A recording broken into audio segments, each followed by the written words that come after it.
నరేల్ వినరే ఒక నిమిషం. అరే వినగాదన్నా వినగా చెప్తున్నా బ్రో. మేము సబ్ కమిటీ చైర్మన్గా ప్రజల ముందు ఉంచినాము. దానికి న్యాయపరంగా శాసనసభలో ప్రజాస్వామిక విలువలుగానే శాసనసభలో ప్రభుత్వం తరఫున పెట్టినాము. మీరు ఇట్లప్పుడన్నా మీరు వెబ్సైట్లో పెట్టామని చెప్పి మీరు ఊరికేనే మాట్లాడదు. ఎవరికైనా వెబ్సైట్లో అందుబాటులో ఉండని ఆ ప్రభుత్వం మీరు దాని తదుపరి లేకపోతే ప్రభుత్వం ఆనాడు ఉన్న అధికారులు ఇవ్వాలని ఉన్న అధికారులు కదా స్టేట్మెంట్ ఇప్పేది.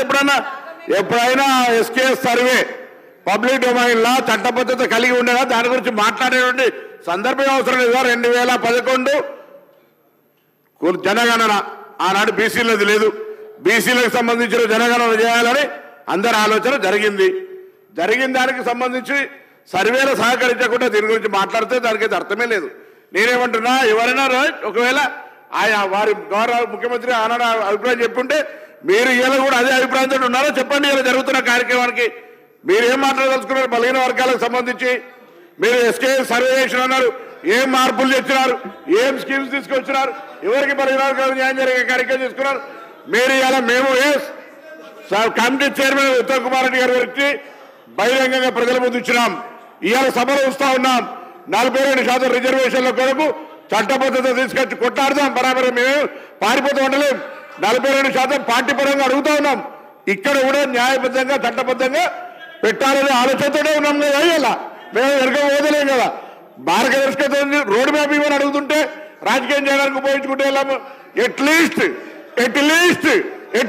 బీసీలో ఇష్యూ కట్టినప్పటికీ రాజకీయం పక్కన పెట్టి చారిత్రాత్మకంగా వచ్చినటువంటి సర్వే మార్గదర్శకత్వాన్ని చూపెట్టండి. బలహీన వర్గాలకు రోడ్ మ్యాప్ ఇచ్చే విధంగా రాజకీయ పార్టీలు వ్యవహారం చేయాలని ఆకాంక్షిస్తాం. అధ్యక్ష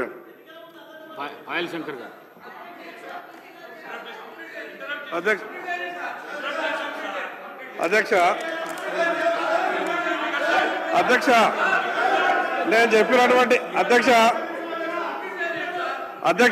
గౌరవ ముఖ్యమంత్రి గారు అధ్యక్ష,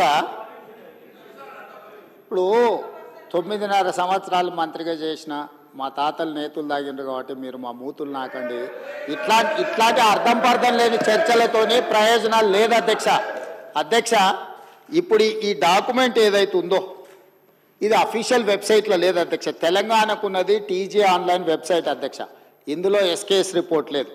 ఎస్కేఎస్కు ఎన్ఐసి ఐటీ పార్ట్నర్ అధ్యక్ష.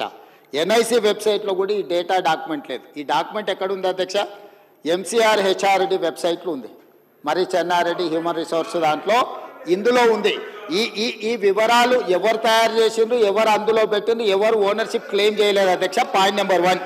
పాయింట్ నెంబర్ 2 అధ్యక్ష, ఈరోజు అధ్యక్ష ఆ రోజు 12 గంటలలో మేము చేసినాం అన్నారు కదా. ఆ రోజు ఎవరెవరిని ఎంగేజ్ చేసిండ్రో అడుగు అధ్యక్ష. దారిన పోయే దానే నుంచి ఎవడు వస్తుండో ఎవడు పోతుండో ఎవరికి ఏ బాధ్యత ఉందో ఎవరు చేసిండో వాళ్ళ వివరాలు వీళ్ళ దగ్గర ఉన్నాయి అధ్యక్ష. ఇంట్లోకి వచ్చి అడిగినోడు ఉదయం 7 గంటల నుంచి సాయంత్రం 7 గంటల వరకు 12 గంటల్లో ఇన్ని కోట్ల మందిని మేము చేసినామని వాళ్ళు చేస్తున్నామని చెప్పడానికి నటించి చేసిరు.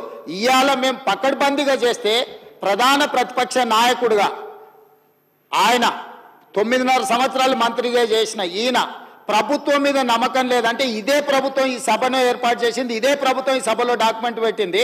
ఎందుకు చర్చలో పాల్గొంటుంది అధ్యక్ష? అసలు అర్హత ఉందా? అసలు ఈ చర్చలో పాల్గొనే అర్హత ఉందా అధ్యక్ష? ప్రభుత్వం మీద నమ్మకం లేదని ప్రధాన ప్రతిపక్ష నాయకుడు ప్రభుత్వం మీద ప్రజాస్వామ్యం మీద నమ్మకం లేదని సభలకు రాకపోను వచ్చిన ఆయన ప్రత్యేకించి మాట్లాడుతుంటే నేను ఒక్కటే మాట చెప్పదలుచుకున్నాను అధ్యక్ష. దయచేసి తమరికి విజ్ఞప్తి చేస్తున్నా, ఈ సర్వేలో పాల్గొన్న వాళ్ళను మీరు శిక్షించాలి. ఆ శిక్ష మొట్టమొదట ఈ సర్వేలో పాల్గొన్న వాళ్ళకు మీరు మైక్ ఇవ్వద్దు అధ్యక్ష. సర్వేలో పాల్గొంటేనే మైక్ ఇవ్వండి దయచేసి. ఎవరైతే ఈ సర్వేలో పాల్గొనలేదో ఈ సభలో మాట్లాడే అర్హత లేదు వాళ్ళకు దయచేసి తమరు మైక్ ఇవ్వద్దని అందరి సభ్యుల తరఫున నేను మీకు విజ్ఞప్తి చేస్తున్నా అధ్యక్ష.